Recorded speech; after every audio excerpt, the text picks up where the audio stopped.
ഇരട്ട വോട്ട് വിവാദത്തിൽ കോൺഗ്രസിന്റെയും ബി.ജെ.പിയുടെയും വാദങ്ങൾ പൊളിച്ചടക്കി എൽ.ഡി.എഫ് സ്ഥാനാർത്ഥി ഡോക്ടർ പി സരിൻ. വി.ഡി. സതീശിന്റെ ആരോപണങ്ങൾ തള്ളി സരിനും ഭാര്യയും സ്വന്തം ബൂത്തിൽ വോട്ട് രേഖപ്പെടുത്തി.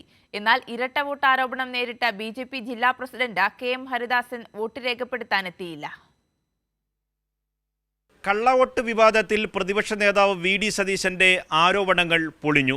എൽ.ഡി.എഫ് സ്ഥാനാർത്ഥി പി സരിനും ഭാര്യ സൗമ്യ സരിനും എതിർപ്പുകളൊന്നുമില്ലാതെ സ്വന്തം ബൂത്തിൽ വോട്ട് രേഖപ്പെടുത്തി.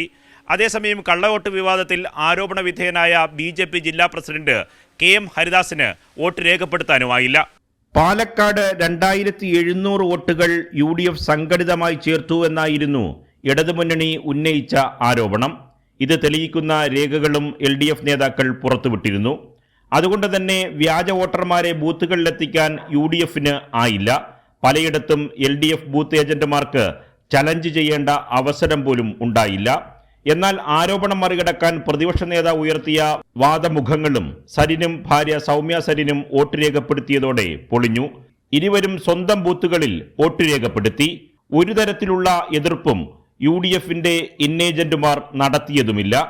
ഇവര് പറഞ്ഞ ആരോപണത്തിൽ കഴമ്പുണ്ടെങ്കിൽ ഞാൻ പ്രതിപക്ഷ നേതാവിനെ വെല്ലുവിളിക്കുകയാണ്. ഞാൻ വെല്ലുവിളിക്കുന്നു താങ്കളെ. താങ്കൾ ഈ ജനങ്ങളോട് മുഴുവൻ പറഞ്ഞതിന് മാപ്പ് പറയണം. എനിക്ക് വ്യാജ വോട്ടാണെന്നല്ലേ പറഞ്ഞത്? ഞാൻ വന്ന് വോട്ട് ചെയ്ത് പോയില്ലേ? താങ്കൾക്ക് താങ്കളുടെ പോളിംഗ് ഏജന്റ് അകത്തുണ്ടായിരുന്നല്ലോ, പറയാമായിരുന്നില്ലേ? അവർ രണ്ടുപേർ വരുമ്പോൾ ചലഞ്ച് ചെയ്യണം. അവരുടെ ഇന്ന കാരണങ്ങൾ കൊണ്ട് ഈ വോട്ട് ഇവിടെ വാലിഡ് അല്ല. എന്തുകൊണ്ട് ചെയ്തില്ല? ഈ പ്രഹസനം നടത്തിയ പ്രതിപക്ഷ നേതാവും അതിനൊത്താശ ചെയ്ത മുൻ MLAയും ഇവിടുത്തെ സ്ഥാനാർത്ഥിയും 23-ാം തീയതി പൊതുജന സമക്ഷം മാപ്പ് പറഞ്ഞില്ലെങ്കിൽ കോൺഗ്രസ് കേരളത്തിൽ അസ്തമിക്കും. എന്നാൽ ഇരട്ട വോട്ട് ആരോപണം നേരിട്ട ബി.ജെ.പി ജില്ലാ പ്രസിഡന്റ് കെ.എം. ഹരിദാസിന് വോട്ട് രേഖപ്പെടുത്താൻ ആയില്ല.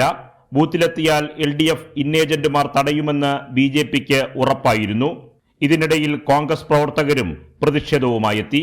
ഇതോടെ കെ.എം. ഹരിദാസ് പിന്മാറി. ചുരുക്കത്തിൽ ഇരട്ട വോട്ടുകൾ സംബന്ധിച്ച് LDF ഉന്നയിച്ച ആരോപണങ്ങൾ ശരിവയ്ക്കുന്നതായി മാറി സംഭവങ്ങൾ. UDFും ബി.ജെ.പിയും വ്യാജമായി ചേർത്ത വോട്ടുകൾ LDF ഉയർത്തിയ പരസ്യമായ എതിർപ്പ് കാരണം ചെയ്യിപ്പിക്കാനായില്ല.